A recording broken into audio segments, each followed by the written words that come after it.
muitos têm o sonho interrompido ao receber a dolorosa notícia de um aborto espontâneo. Quem passou por esse momento delicado foi a mulher do jogador de futebol Cristiano Ronaldo, que estava grávida de gêmeos e um bebê não resistiu, né, após o parto.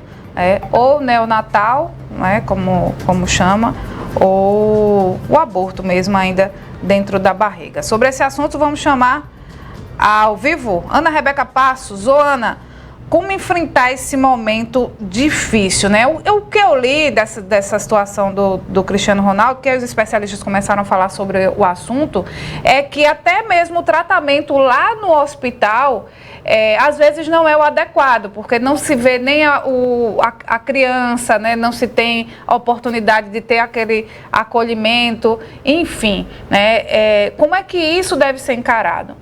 Oi, Renata, bom dia para você, bom dia para o Mário Flávio e para os nossos ouvintes. Bom, primeiramente, um trabalho em conjunto, né? O hospital precisa estar preparado, os funcionários, os enfermeiros, os médicos, enfim, para poder atender a essa mulher, a essa paciente que acabou de perder um filho, não é? Ela se tornou mãe, ela pariu, enfim. E aí o hospital precisa estar atento às necessidades desta mãe. E em muitos casos a unidade às vezes não está preparada ou não entende a sensação, o momento, não é, daquela mulher e questiona: por que você está chorando muito? Era apenas um feto, vai passar, você tem outros filhos. Então esses questionamentos não podem ser feitos porque prejudica ainda mais o estado dessa mulher, desta paciente, desta mãe. A gente convidou aqui a Renata Pacheco, ela que é psicóloga especialista em perdas e luto, psicóloga hospitalar e psico-oncologia também, para bater um papo com a gente. É chamado de luto gestacional ou neonatal e muita gente não sabe o que é ainda, não é isso, Renata? Bem-vinda, bom dia. Bom dia, obrigada aqui pela oportunidade. Pois é, a gente chama de luto não reconhecido. É quando, nesse caso específico, a mulher, o bebê nasceu morto, que a gente chama natimorto.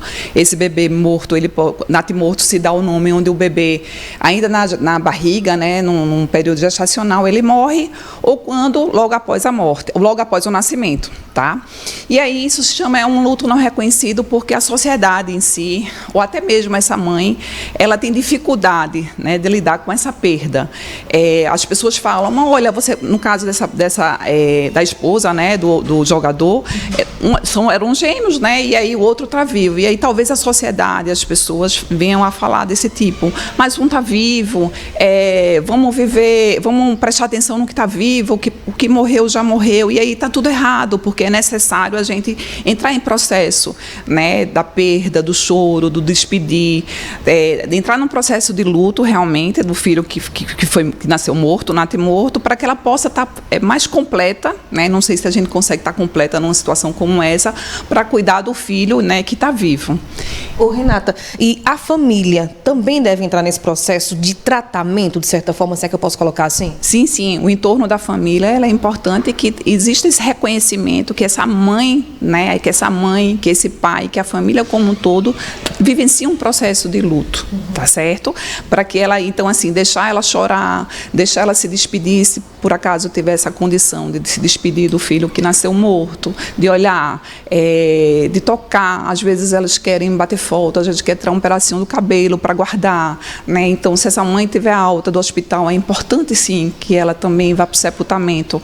Caso não seja possível, por ela estar operada e algo assim do tipo, depois ela vai numa construção, né, desse luto, dá sentido, né, a essa ritual que foi perdido e que é necessário. Os rituais também são necessários e importantes nesse processo de um luto. Ô, Renata, é interessante que as pessoas fazem assim: você já está há tanto tempo nesse luto, não é? Já tem tantos meses, e a gente não pode dimensionar o luto de ninguém, né? Pois é, o luto é um processo único e individual e tem muito a ver com a relação de apego, tá? Ou seja, a gente que estuda o luto, né, temos como base o que Bowlby é um teórico que fala que é a relação de apego, é a relação primária do bebê, da criança com a mãe. Então, se essa relação é uma relação segura, ela vai ter mais facilidade de lidar com todas as dificuldades da vida, até mesmo dentro de uma situação como essa, que é um luto não reconhecido, dentre outras, tá certo? Eu estava lendo também sobre essa matéria,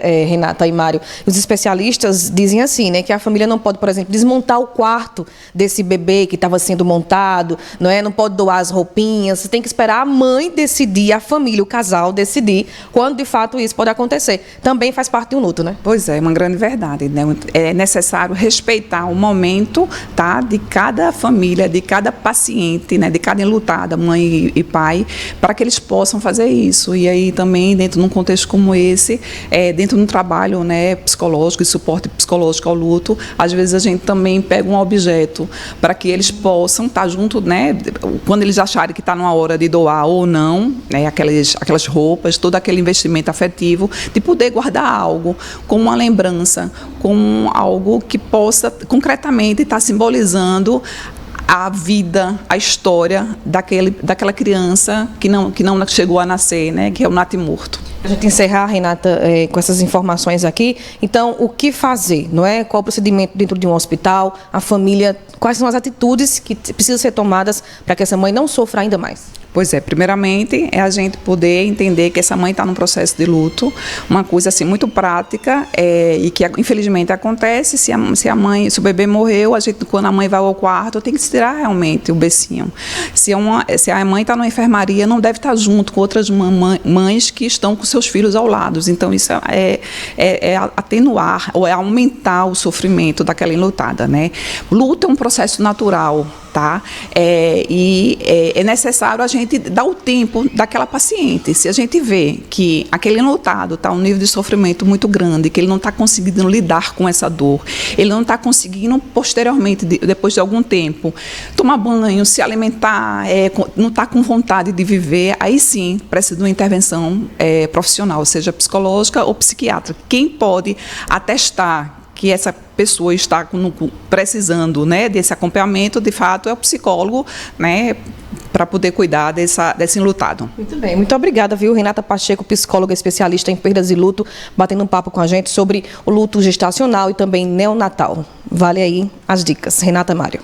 Obrigada, Ana. Obrigada, Renata, também. Uma conversa muito esclarecedora. Esse tipo de situação muitas mães passam e parece que está todo mundo despreparado para agir diante de um acontecimento como esse. É quando acontece com pessoas, né, de relevância na sociedade, a pauta termina sendo levantada, então é uma oportunidade para a gente falar sobre o assunto que é de extrema importância. 9h47, é hora das